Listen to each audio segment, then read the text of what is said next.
RingGangRadio.com. Take over. Last mission. Final boss mode. Yeah, what's good, yo? Welcome to another episode of Real Talk, where as always, the shit's real, we talk about it. I'm your host for this afternoon, Pat Scorpion, the New England representative, and as always, I got my man with me. I'm gonna let him introduce himself. Yo, what it do is LB, aka Shuttleworth the God, the GOAT artist, RingGangRadio.com in the building. Let's go. Yes, sir. Ring Gang in the house forever and always. And as always, I got my other man with me. I'm gonna let him introduce himself. Yo, what's good? You already know who this is. Your boy King P, Bodega Boxer in the building, and also the leader of Riley Romero Sucks Anonymous. But hey, Bodega P, he's not from the silver today. He's taking the day off, man. You above ground. Is that correct, P? Absolutely. It's a nice day. It's National Ice Cream Day, so I had to get my ice cream, and now I'm all ready to talk boxing. There we go, man. So yeah, man, if you're out and about, man, just get yourself an ice cream, get yourself some, 3 scoops on a waffle cone, and for crying out loud, don't shove it in your mouth. Just eat it slowly. You don't want to get brain freeze and shit. That's just a little thing for me, because people don't know how to eat ice cream these days. Although brain freeze would be an upgrade for some of you niggas, right? Bars. But like them fucking judges last night. Yeah, I'm saying. Permanent brain freeze. Yeah, them judges was wild and confident, man. Sometimes I wish they had, other fighters had retard power like Rolly, just so they can get rid of these motherfuckers, so we don't have to see all this retarded scores and shit, though. But we'll get into that, though. We'll definitely get into that. But as always, man, P, we salute you for your service and keeping our cities safe from all the miscreants and reprobates that roam New York City and whatnot. So, so last and certainly not least, man, I got my other man with me. I'm gonna let him introduce himself. Hey, what's fly? It's your boy Conscious Pilot, aka the West Coast Avenger, #1 contender preparing for liftoff. Destination Ring Gang Radio. Let's get it. There we go, man. Conscious Pilot, because he stays elevating above the crowd, off the clouds. You dig? That noise. So, but we got a little show for you. Recap last night's. Pretty much, it was an excellent Showtime card. Like I said, PBC on Showtime has been fire. Lately, like for mostly fire, which is almost 180 for what it was last year. You know what I'm saying? But Pilot, because I know you may have to cut out soon. So Pilot, man, say your piece about what you thought of the card last night. The card was a banger. I mean, the first fight was honestly one of the most exciting fights with Malim and was it Vidal? Yeah, that fight was dope as hell. I didn't expect that. I had a feeling the cards would have went the way it did, but that should have been safe for the PBC draw. And the Romero fight was kind of what I expected. Rolly, he's suspect, but he does have some crazy power. So, sure does. The last fight, I'm sticking around. So, last fight we can get. Okay. We don't have to rush it. So, last fight. I'll let Shaw take the platform first for that one. Oh man, yeah, the last fight. So, let's before we get into, we're not gonna get into how much Raleigh sucks. No, we definitely will because but I definitely. Let Pilot say it though. Raleigh definitely. He's suspect. Yes, his defense is suspect. Footwork. His footwork's trash. His jab. He don't got no jab, but he got that. He got that power that sometimes can save the day. But obviously, I think everybody's waiting for him to get exposed, like he will be. Rolly. I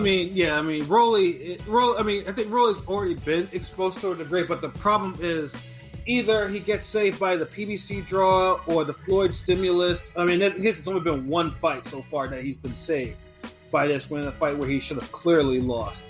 And he looked like shit against a guy that hasn't fought in 2 years? 2 years, yeah. Yeah, and the funny thing is too is well, I guess we'll go into that fight before we go into Vidal and Aleem. But yeah, like Rolly here, and the funny thing is too is Yijit is not a power puncher, and like I said, like Pete said, he was off for 2 years or so. But Yijit was still catching him with some counters that were snapping his head back, like like when Yijit was body shots. Yeah, the body shots too. Now I have to say that Rolly does have a chin on him because, like I said, because he was getting his head snapped all the way the fuck back. So it wasn't like he takes punches pretty well, but he gets hit too much. But then he just counters that by just throwing harder and fighting dirtier. That's the other thing. And I think the fighting dirty thing that thing really came into play. Yeah, was this a boxing match or an MMA match? Nah, it was an Umbach stunt double fight. Thai Warrior. They're making a part 4. Like it was real random that they actually brought up that Rolly actually was like studied judo and shit like that. I was like, really? They had to justify that nasty ass style he got. Yeah, my sister felt like he should have got DQ'd with all the elbows and shit he was throwing. Like she was pissed about that shit. Yeah, that and the hip tosses and shit, and then and it's just like. Yeah, and in fact, he has that stupid look on his face. Like, everything, like bro always looks like he's struggling with something. Like, it's just constant struggle. Like, he has a big fucking head, but a small face. That's like the perfect way to describe him. Like, he's always look like he's struggling to do something, even though he's not really struggling. He's just, he's just trying to throw punches as hard as he can. Because, in this case, Yijit couldn't take his power at all. And I guess like I said, Rolly plays the natural villain, and he makes for good TV. That I will admit, because like you can see the crowd just like he's naturally a heel. Like he's not like when you think of forced heels, you think of maybe a Floyd Mayweather, who Floyd had to actually force had to like work to become hated. Rolly is just it's natural thing, and on top of that, he talks shit too, which is even worse. Yeah, he got that X-Pac heat, but I mean, it's still like legitimate. Yeah, it's legitimate too. It's like, and and again, like I was on the RG Twitter and whatnot, and I can see the fighters going in. Devin Haney going in, Tank going in, Clarissa Shields talking about, Rolly's trying to call out Tank. He should know better than that. Like, there's something about him. His fellow fighters just do not like him at all. Yeah, I think it's just absolutely. If he rubbed us the wrong way and we never met the dude, what you think about niggas who've been in the gym with him and see the struggle up close? Like you get a different sense of perspective that way. Yeah, no, I definitely say, and especially Haney has his own relationship with Floyd, and so does Tank and whatnot. And I wouldn't doubt if both of them actually probably sparred with Rolly at some point, and they're like, they probably tell Floyd, "Hey, yo, why you signed this struggle ass nigga like to this shit?" Like, and Floyd just probably shakes his head and probably just like, I don't know. Although I heard he busted up Ryan Garcia in sparring once, but. Yeah, talk about someone who actually lives off the sparring session, or once a sparring session, like, yeah, and of course Ryan Garcia, he has his own, he has his own complaints about and whatnot, but yeah, Rolly is, everyone can agree that Rolly is probably a loss or a knockout waiting to happen at some point. Make the Tank fight and we'll see it happen. Yeah, because especially, he said Tank's name loud and clear, and I wouldn't mind that fight, man. Like, there's no pay-per-view, and if people fought more than twice a year, I feel like you could get that fight and another Tank fight, but it's already half the year, so. Yeah, honestly, and I agree with you. Like, I would definitely love to see a Tank and Rolly fight, because like I said, Yijit could have outboxed him, but Yijit unfortunately is not that durable. Like I said, because when Rolly started landing his heat on him, like Yijit's face started falling apart. And then he eventually got more careless, and he eventually got knocked the fuck out. So it's, but usually, like, still for a guy who was off 2 years, he still gave Rolly some suspect moments, but like I said, but Yijit was just, it's unfortunate, he wasn't in the fight like that, but like I said, it still doesn't give people confidence that Rolly will go far. But hey, he still has his GameStop belt, and he's calling out Tank in there, and the crowd is just booing his ass. Like, you can boo! Yeah, they can't you can't have. I don't think Rolly will ever be liked like that. You know, but like I say, he's good TV and whatnot. But yeah, a Tank Rolly fight, don't put it on pay-per-view. And for my sake, don't mention any fucking belts, interim belts, unless it's a legitimate one. Yeah, you can put that. That'll be a fire show, regular Showtime fight, and I'll fuck with it. I don't have no complaints about that shit. Like, just have a great co-main though. Yeah, just have a great co-main. You know, if you want, to do that, and like I said, that and that shit will be gold. You know, but yeah, if you put Rolling on a pay-per-view, like I'm gonna talk a lot of shit about it.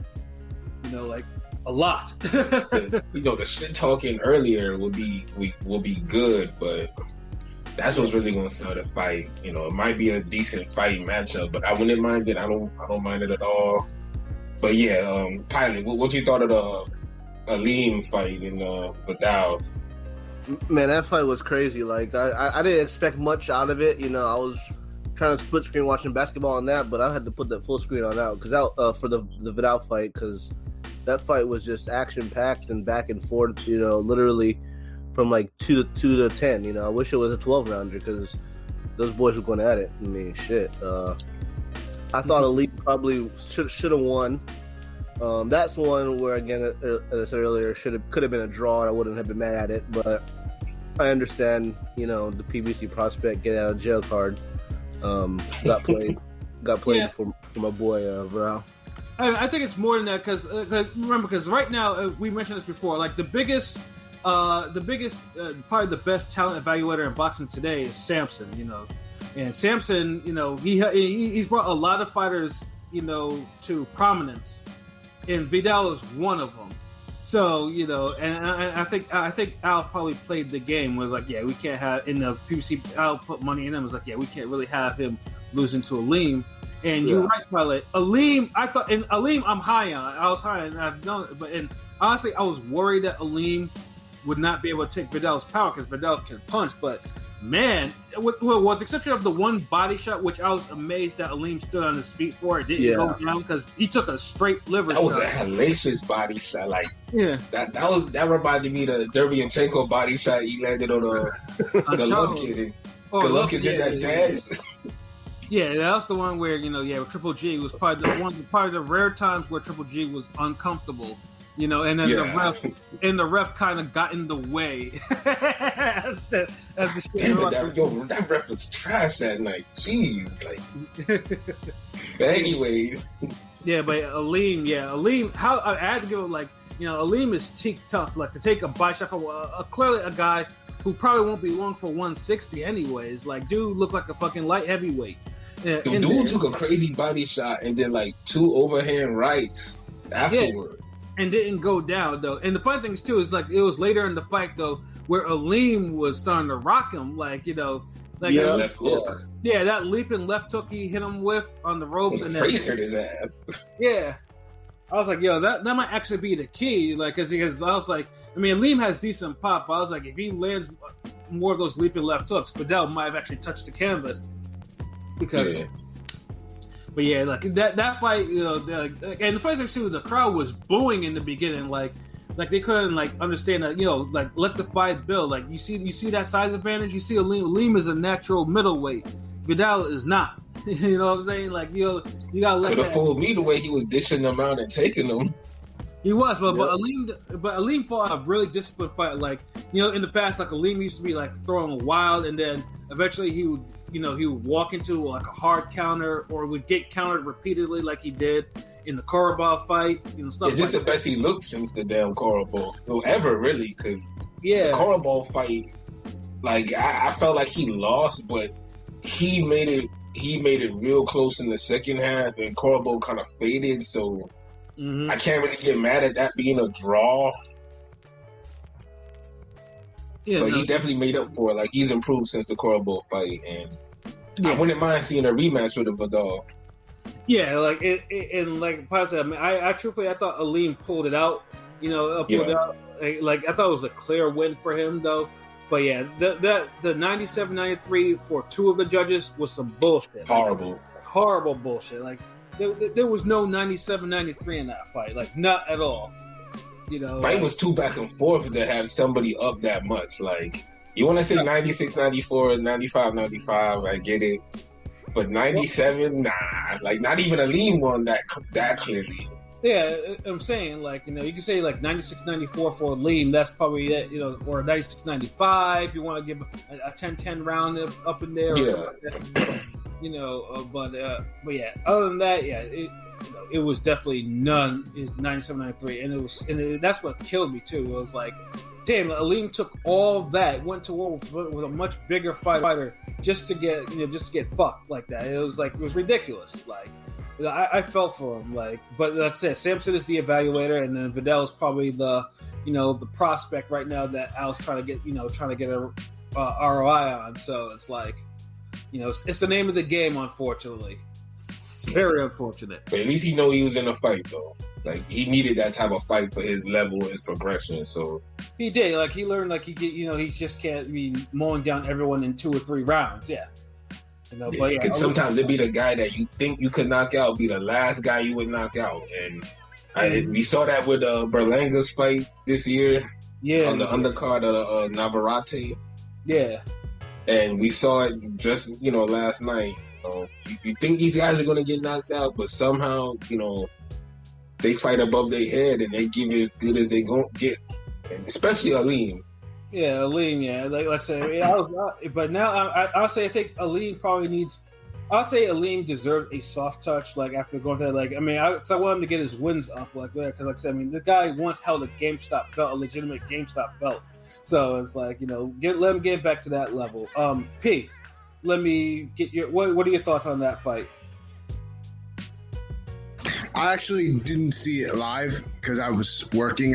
I was actually working last night, so yeah, that's I gotta watch it again and then really give my thoughts on it. I only saw like bits and pieces, but I'm not gonna judge something off of only a couple rounds that I saw. So, but eat the whole sandwich. You just can't take a few bites and be like, "Nah, this tastes like shit." Yeah. But were you at least impressed with the shit with the shit you did see? I mean, shit looks live, so I mean, I mean, Aleem looks better than what he like before. When I saw him, I was like, like that looks better. Looks better last night. I'll say that. Yeah, exactly. Yeah, that's. I watched the whole fight and saw that. So if you can only see glimpses, and you can see that. Then yeah, you definitely know what you're talking about. Yeah, and I know me and Elby were talking about it, like, it was like, me and Elby were, like, I know Elby was like, it was about couple knockdowns away from being a legit Fight of the Year candidate, Yeah. Especially late in the fight, I'm like, oh, this heating up, like. Yeah, okay. I was like, like, honestly, if both touched the canvas, I would definitely put that on the list of Fight of the Year candidates. And PBC definitely has. Already has a couple of them on there already, So. PBC had the best fights so far this year. We're talking about, like, consistency, like... Oh, yeah. Yeah, like, consistency fights, for sure. Yeah, like, I mean, their cards, like, this year, on Showtime, have been consistently, like, good. Yeah, you got to specify Showtime. Yeah, although on Fox, they're starting to, I think, they've had the accidental good cards, and then they had, last card, which was the 3 upsets in a row. And wait, question: They were at middleweight, right? Yeah, middleweight. Yeah. I'm like, damn, Vidal does not look like a fucking middleweight. I had to wait, what division is this? Because motherfucker looks way bigger than fucking 160. Yeah, that's what I'm saying. That's what I'm saying. I'm like, yeah, like, that dude is not long for 160. I mean, I don't know how long. Motherfucker can go all the way to cruiserweight. They both seem big for 160, though, definitely. That's like a 168 fight out there. I don't think Aleem looked that big for 160. I always thought he looked like he was regular size, but Vidal looked like he was. He should be fighting fucking Zerto or some shit. Yeah, they were. He was that big, man. That's why I give Aleem all the credit for actually really lasting through that type of punishment. Oh, yep, salute. Lasting and dishing it out, and that left hook he landed, god dog. Yeah, like. Yeah, he tried to put it away. And, I got a comment from Henny God, man. Salute to the channel. Yes, sir. Salute, Henny. Salute, Henny God. Yeah, thank you for tuning in. We appreciate that. So, yeah, though that fight was excellent, and the crowd got its mind right when after all that senseless booing, like they finally realized, oh yeah, they got a quality fight. And it sucks though that in middleweight, it's usually the lower level fights at middleweight are the ones that that has their shit together. But we can't get the champions to get their shit together. I mean, I feel like that's honestly kind of like anything up like above 154. Like the fights that you look at, that the normal viewers, like the casual viewers, look at and say, "Who?" are usually the fucking live fights. Like what the fuck? It's always like that. Fucking north of 154.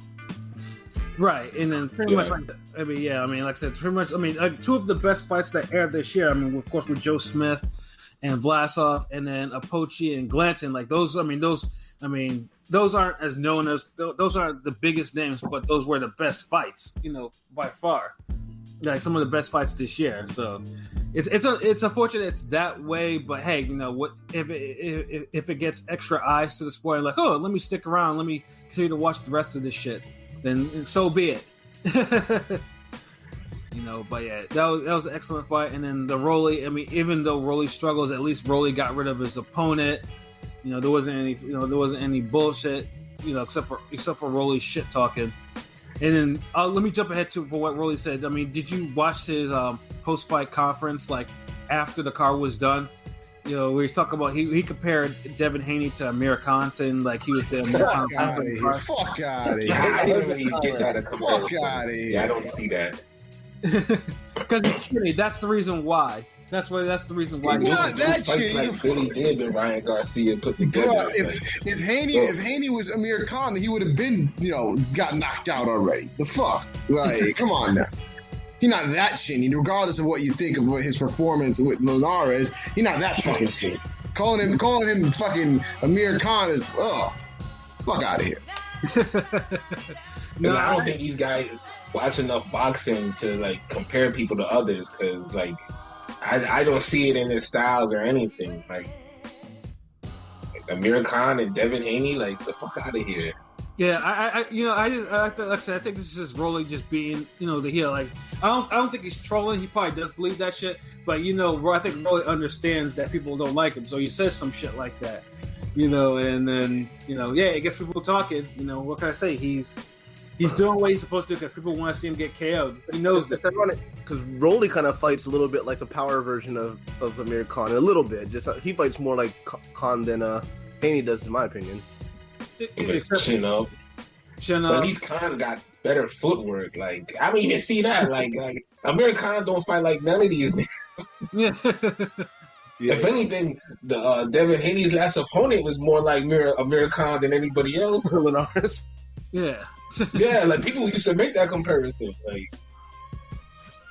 Like I don't know what the fuck these little niggas be on. But yo, fuck that. Let's get to this main event, man. Yes, sir. I know niggas got the guns loaded for this one. Yeah, of course, we know we got Jermell Charlo, the WBC, WBA, and IBF, super welterweight champion of the world versus Brian Castaño, the WBO super welterweight champion. And we're all anticipating, the crowning of a new undisputed champion in the 4-belt era. And of course, they went through the history, I think there's 5 previous ones. So and then 154, we all think highly of the division. So we're like, okay, this is going to be the culmination of all the fades and all the little, the trade-offs, the little, short title reigns of some of these fighters. And this was going to be it. I'm saying? The person who won this one would definitely have a spot in the pound for pound list. The other one would just be like a really good fighter that came up short. But I thought Jermell was already deserving of pound for pound. Yeah, and like I said, I certainly think that, and I still think that. But this is the unfortunate thing with the Charlos, especially with Mel, that on the fights that really need him to be this way. Well, I'll excuse the Tony Harrison fight because I thought he won that fight and he was just robbed a little. He was robbed from that, and that's my opinion. But this one this one felt a little different. And I think Castaño was actually, better. Like Well, than Tony Harrison. he's better than advertised too, but I think a lot of people just like before this fight started, like we were all remarking how this fight had no type of buzz, like none. Like it had some hardcore buzz, like we talk about because we all know like what's at stake, but it didn't seem like the casuals caught onto this fight like at all. Yeah, the last undisputed fight this year had no buzz. Yeah, because it was Taylor and then Ramirez because they don't really. Taylor's fan base he doesn't have a fan base in America, even though he has beaten American fighters, and Ramirez has too many close calls with people he shouldn't have close calls with. Fight should have still had more buzz. Should have been promoted better. At least there was an all access for this shit. Yeah, facts. You know what I'm saying? So they tried, but still. But I'll say this: there's the divisions where we're getting undisputed fights have low key been the best divisions in the sport for like the last 2 years. That's also a fact. Yeah, absolutely. So something is getting done right, regardless if the end up fights, the climax fights are being promoted right or whatever. At least we get them. I give it that. Yeah, and that's absolutely true. Because like I said, we were all excited for this fight happening. And personally, I didn't think this fight would even happen immediately because it's always the Mandos that come into play. But they made that shit happen. Like, you know what? Yeah, they got 3 belts. Castaño went out across the street and got his belt. Like a real champion's supposed to. So I salute Castaño. I'll always salute Castaño for that because he did do that. And the fact that the fight was made ASAP, is a testament to everyone involved. Like everyone deserves, a round of applause. Yes, round of applause. So,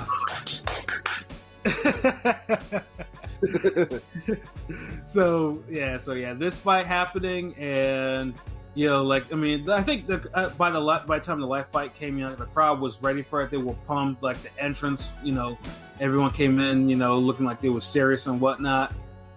And then the fight happened. So LB, man, I'll let you start that shit off, man. What did you think, man? Well, seeing that I was the only nigga who picked Castaño to win, fight kind of went how I said it would go. Whoa. Let's just be very, very, very clear. Let's just be very, very clear. You know what? I forgot your name is LB. And you pick Castaño to win, right? Yeah, but to be very clear, let's not act like you weren't going back and forth for 5 minutes about it. It wasn't like you were puffing out your chest the whole time. So okay, LB. Okay, chill, LB. I just want to say that for the record. No, but for the record, all that does is illustrate how close the actual fight really was. Mm-hmm. At the end of the day, I still said Castaño win. So, regardless if it took me 10 minutes, 15 minutes, 5 minutes to pick him, I still picked the man to win. Pick the guy that y'all niggas end up thinking it won anyway. So, hey, I said the shit would be. At least Pat was saying 115, 113, Charlo, close fight, da-da-da-da. Like, he the only other nigga who was even in the stratosphere of what I was talking about. So, for the record, I'll say again, let's reel it back. LB, what do you think about the fight? We'll start off with you.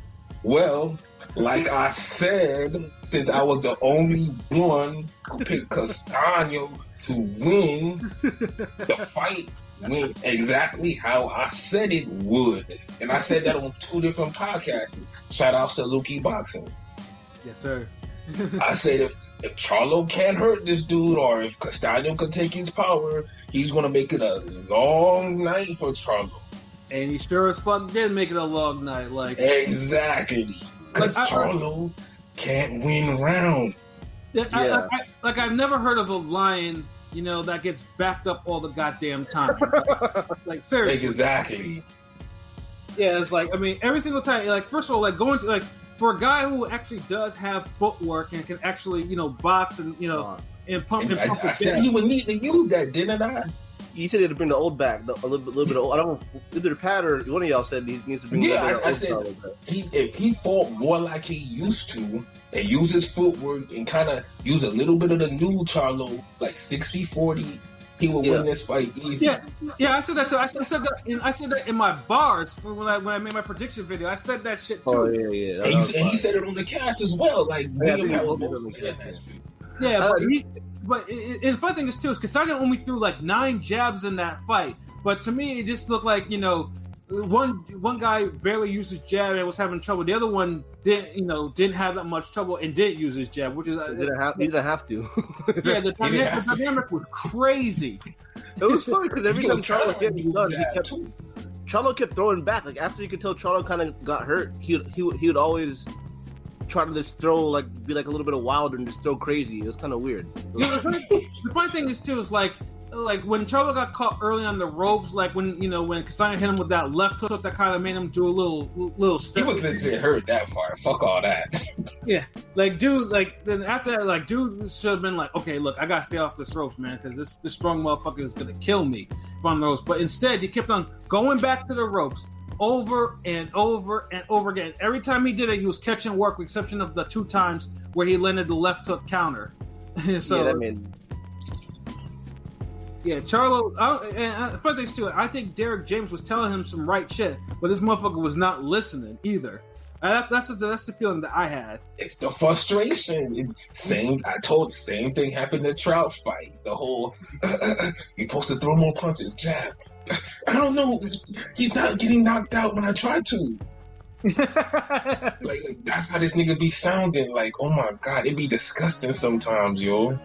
Yeah, it was really disgusting. And then the funny too, because I'm monitoring the Twitter right now, and I'm on there, and then people are like, "What the fuck? Yo, what is why is Castaño beating Charlo up like this?" Like people were surprised. I'm like, Castaño is a PBC fighter, guys. Like, have you not seen him actually fight?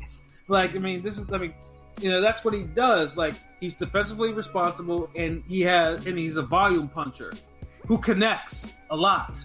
So it's like, and Charlo unfortunately was supposed to show that different level, and instead he kept on going to the ropes, getting clocked, getting lit up to the body, and it was just, and he refused to stay in the middle of the ring and just pump his jab, refused, and then you have Castaño off the visual just stalking him back, and he's smaller man too, less reach, less perceived power,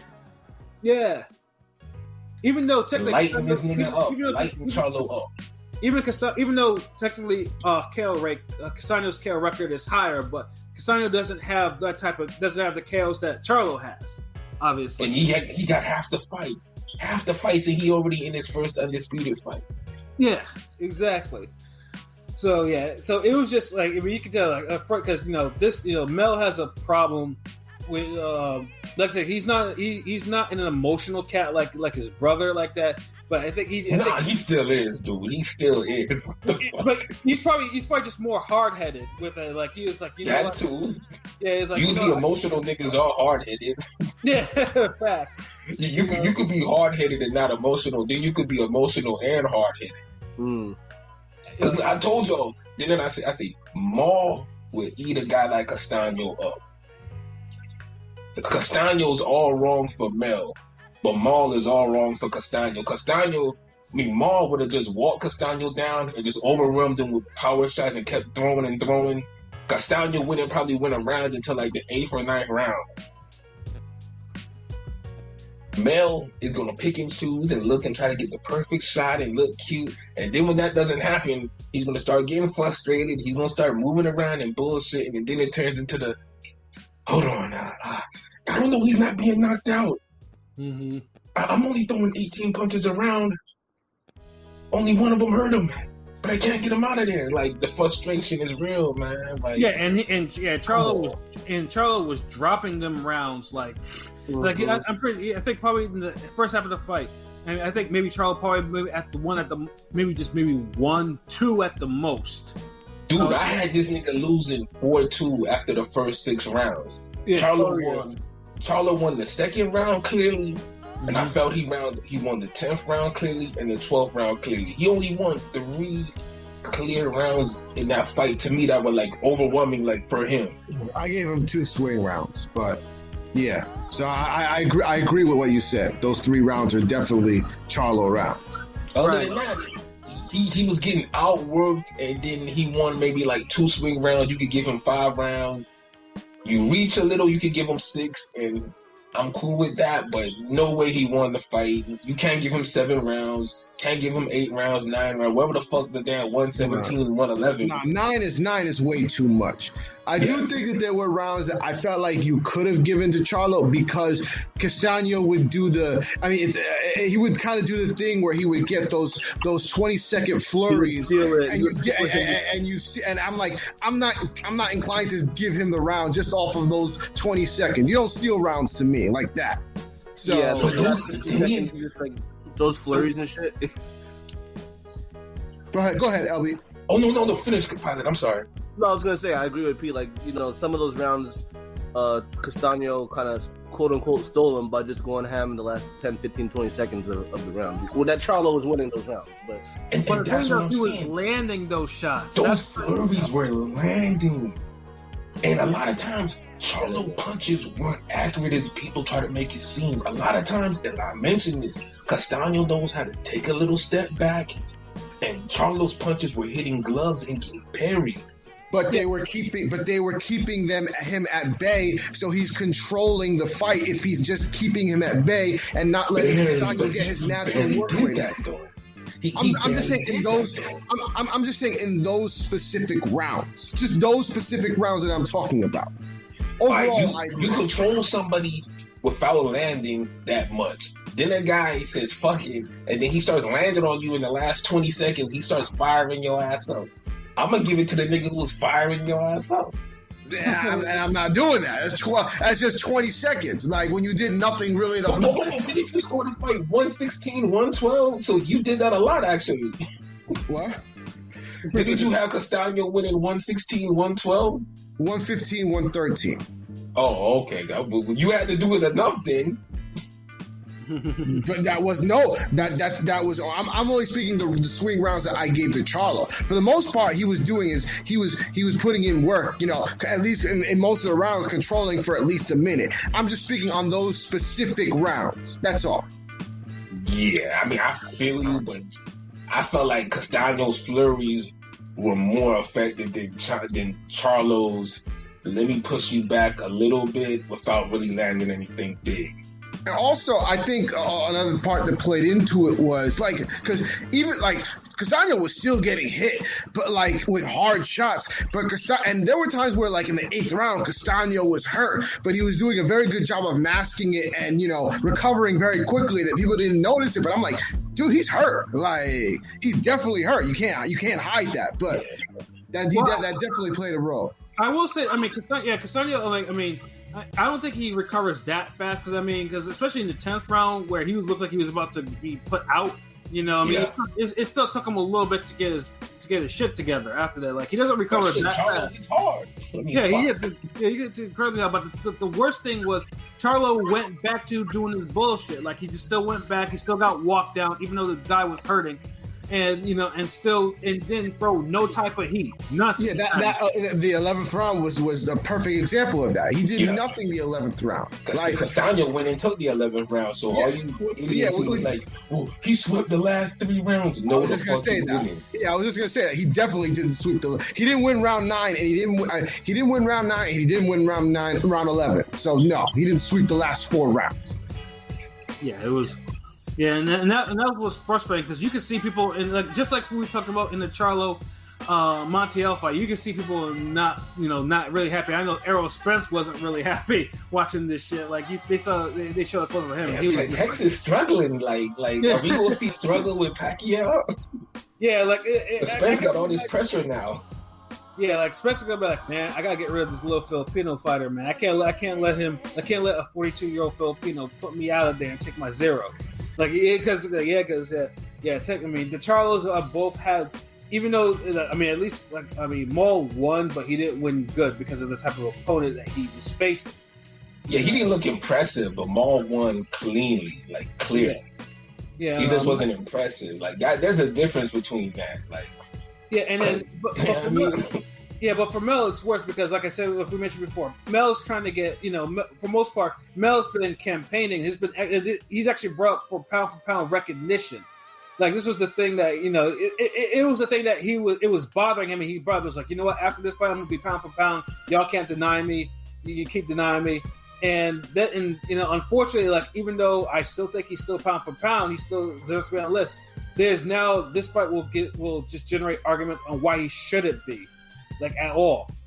And it's all he was doing. Like I mean, it's not like a messed up judge like or anything like that. It's just like he didn't do what he was supposed to do.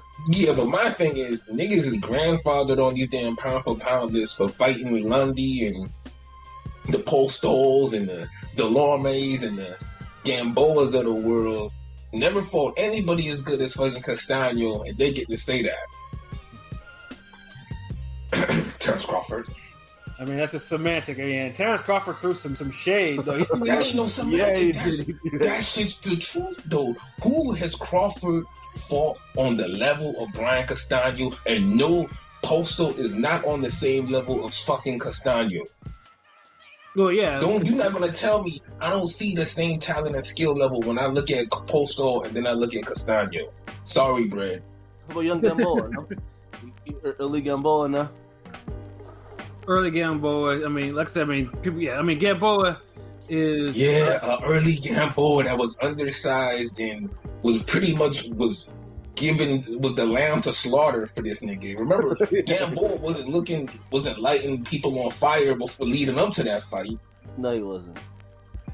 Still a good win, but come on. Like, yeah, but Crawford's shade though was hilarious because he said, "I've been gone for a minute, but Twin Charlo last night is the reason why you're not on the pound for pound list, sir. Got to do better." Like that was see, like he called him sir. That's some whole shit. Like, nigga, you gotta do better. Your last fight was Kell Brook, nigga. Like, how can you talk about anybody? This is like the niggas who used to fucking fighting on ESPN Friday Night Fights and then turn around and be like, man, De La Hoya struggled with so-and-so. De La Hoya struggled. I'm like, yeah, but De La Hoya struggling with motherfucking Ike Cortez, Pernell Whitaker, Trinidad, Shane Mosley. You up here damn going life and death with fucking Scott Pemberton, nigga. Like, there's levels to this shit. Like,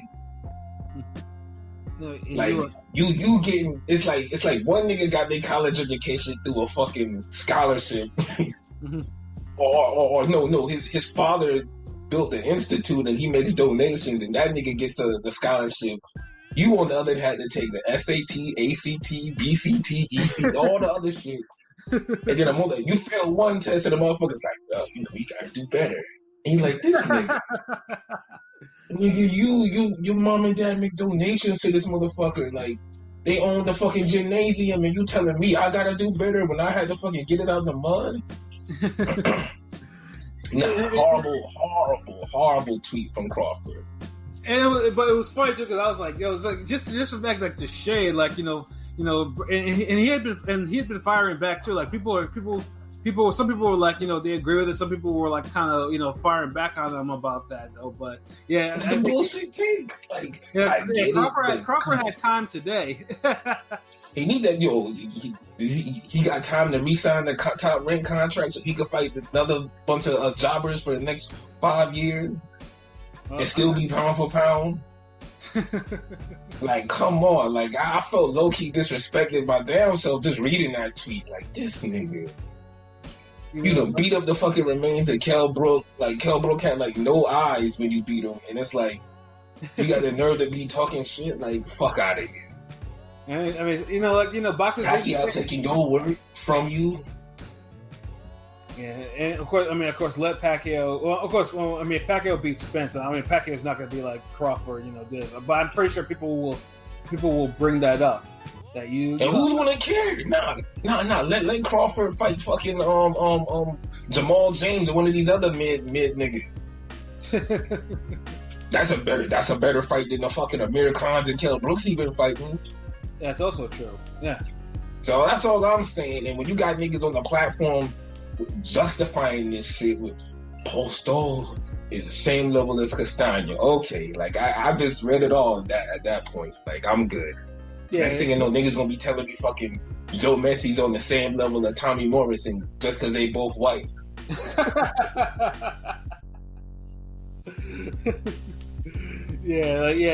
I say, yeah, like boxing Twitter, man, is hilarious when shit like this happens, and unfortunately with Charlo too. Jermell already rubbed people the wrong way with what happened in the Deontay Wilder shit. So not a lot of people are caping for him in the guard. Did he fight like Wilder 2.0?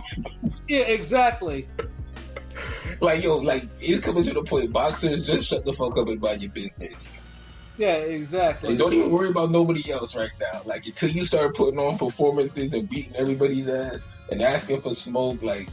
When JoJo Diaz said his shit last week, I'm like, man, that's how you supposed to be. But if you're not doing that shit consistently, like, I'm good. Like, save all the shit talking and the tweets.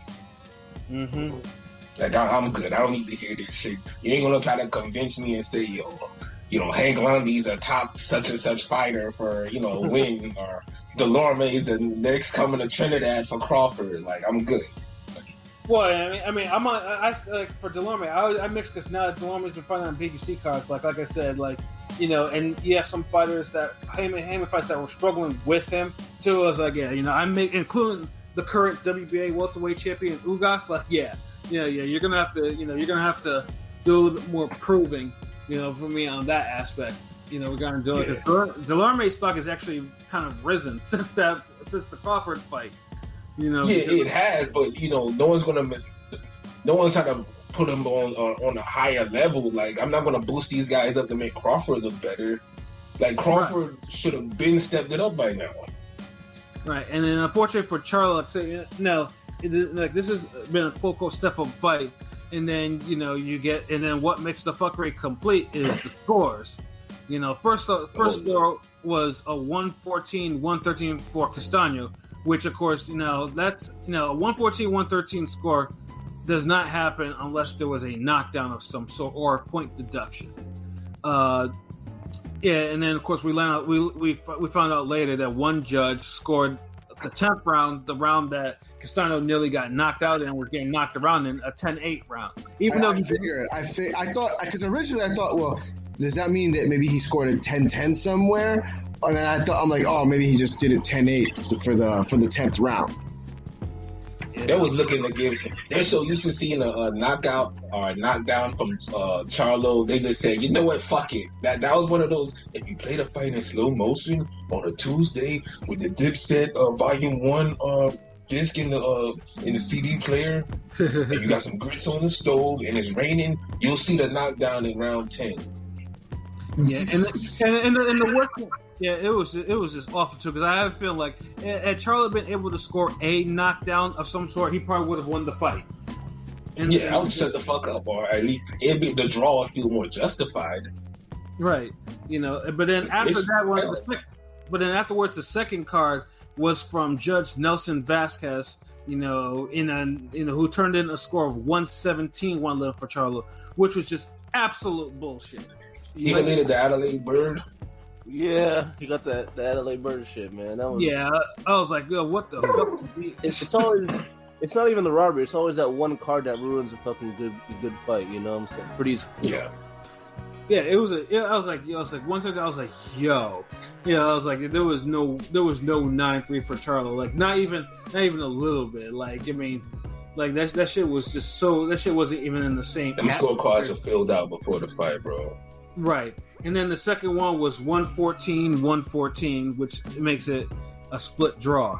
Yo, was this Klitschko versus Brewster? Like, in these 10-8 rounds? Like, I didn't see no type of ass whooping in a round where I'm like, oh my God, like, that's 10-8 round. Like, but maybe I've been desensitized to violence and good fucking back and forth action, and when someone really hurts somebody, like niggas was really bending over backward to give them 10-8 rounds. I'm saying, like, Because they were probably thinking, like, I don't know if someone tried calling the like, okay, we need to call in a PBC favor. Like I said, Charles about to lose. We can't have him losing. Like we can't. And fucking Castaño, it's not like he'll skate off of the belts like that because he's a PBC, but he's a Heyman fighter too. So he wasn't like he was gonna take them belts anywhere. But it's the more upside, even though they don't even promote Charlo as much as he should be. Because Charlo would be a bigger star if he fought more often and was strategically placed on better cards. But he's always going to be like that mid-level star for boxing. Like if you know boxing on a casual level, you'll know about the Charlos. But he should be bigger than a Victor Ortiz was when he was doing it. Right, and I'm just taking a look at Tim Cheatham's card, the one who scored the fight to draw. So basically, he had Charlo winning the last 3 rounds, which he needed to secure that draw. Trash. Yeah, he had to. Yeah. That was it. The 10th round, he should have went for the kill. He should do an uppercut. That 10th round, he didn't throw no type of uppercuts. Like not one uppercut. Jermell wouldn't have won a whole fight without throwing an uppercut. Damn right. The only thing he was doing was just trying to land a left hook counter. Like he wait for him to get wild and try to land a counter, and then the uppercut was there too. That's the funny part. When he had him hurt, right? When he had him hurt in that 10th, like the last minute and a half of that 3rd round. I mean, that 10th round. God. Yeah, he was just winging shots. Like he was winging some wilder shots. Like. Yeah, dude. Dude was literally like throwing the whole kitchen sink at dude, and it's like you didn't get nowhere. Like bro, still like survived it. So, let me ask y'all this thing, so we can wrap it up real quick. Yep. If it could happen, and it's a big if we can even say if it's in a perfect world. Would you want to see a rematch later this year? I'm not saying nothing about Zoom and all them niggas. Yes. That's a dumb question. No offense. Nah, it's not a dumb question. The reason why I say it's not a dumb question because if we know boxing history, usually the guy who fights above his head and wins the first fight and gets robbed, the guy in the second fight who lost the first fight, he makes an adjustment and he wins, and then everybody forgets about the robbery for the first fight. Yeah. James Tony, Samuel Peter. Like, this has just written all over it. Because Charlo just has to make a couple adjustments and he could beat Castaño. Matter of fact, if they pick the rematch, I might even pick Charlo for the rematch. As would I. Yes, yeah. I'm just taking a look at the comments from Jay Lewis. Yes, absolutely, yes. I concur. Yes, Jay Lewis agrees, and therefore I agree. Yes, definitely. I mean, I feel you. I would love to see the fight again, but if it doesn't happen, I won't feel away because I felt Castaño was the better fighter for that night, and I also don't like this. He would get fucked over the next fight. I don't like this narrative. Well, Castaño fought over his head, or maybe he just showed that he's at that level. Like, right. The reason why I say that because he's the underdog. Y'all niggas ain't pick him for a reason. What the fuck? Well, like I said, Castaño. I didn't pick him for a reason, but I said it was going to be a close fight. But at least Pat acknowledged it would be y'all was calling knockouts. Yeah, now, I did to be fair, I said it would be before the knockout. It would be a Spence Porter type fight. That's what I said. So it wasn't like it wasn't going to be a close fight. Like it was going to be. It wasn't even a fucking Spence Porter fight. Like yeah, but you got what I meant though. Like whether it turned out or not. Like yeah. So but the one thing I also didn't like too is Charlo was kind of a little lackadaisical. I was like, oh yeah, I need to go spend some time with my family and shit like that. Like he was. Yeah, he don't sound like he even wants that. And usually a guy who fights once a year does not want to fight twice a year. If he has to spend more time with his family, how am I so surprised? Yeah, like dude, like before, usually if dude would be barking like lines only and that type of shit. Like, but dude was just like, well, kittens only, nigga. But then he was like, it was a tough fight. I'll give him credit, but I still think I won the fight. But yeah, I gotta spend some time with my that lion got tamed, yo. Yeah, facts. It got tamed with some damn pressure fight. You know what I'm saying? And some good old ring cut off. So I mean, we'll see what happens. I don't mind if there's a rematch, but if it doesn't happen, I'm gonna just be like, okay, honestly, if Brian Castaño wanted to call himself the ringmaster, like in a circus, I would support that nickname. The ringmaster. Yo, you low-key had me thinking about that 80s movie back in the day with Beastmaster. Yeah. Yo, fucking Brian Beastmaster Castaño. Like I'd respect. I put respect on his name, and I would repeat it too, over and over again. Like because he kind of earned that nickname. Like, He did. You know what I'm saying? My pops told me, "Yo, Jay, never let someone smaller than you, shorter than you, beat you in a fight." And that's all I could think about in that damn fight last night. Like, damn, I could not let no little nigga beat me. Like, he said, "Man, I don't care if you got to pick up a desk and throw it at them. You do not let them beat you." And I guess for Charlo, that desk would have been an uppercut. So absolutely. So I mean, with Charlo, obviously, you know, we don't know what. I mean, he's probably gonna be on some bullshit. With Castaño, I know the WBO probably has a mandatory looming, and Tim Zhu immediately got to Twitter and was like, "Yeah, you know, great fight, congratulations, but yeah, you know, I'm up next." You know, that type of shit. So I mean, that's another fight of the year, so I'm not mad. Yeah, I mean, if we don't get the rematch between these two, hell yeah, Tim Zhu, like, you know, I want to see it. I want because you know, we never got Charlo heard. I'll live. Yeah, you know, but yeah, you know, Castaño and Zhu, you know, Zhu who has bricks in his hands, and you know, and we have Castaño who's a volume puncher, who's defensively responsible, who doesn't mind wading in on people, and Zhu's already a big cat for 154, so it's not like. So give us that fight. Like, you know, WBO. Give me some Klitschko action. So let Castaño move up to 160 and fight Jermell. Yeah. Fucking do. Or let if Spence beats Pacquiao, move up and fight Castaño. Get that amateur payback. Like, there's a lot of storylines that can go in this fight. So I'm here for it.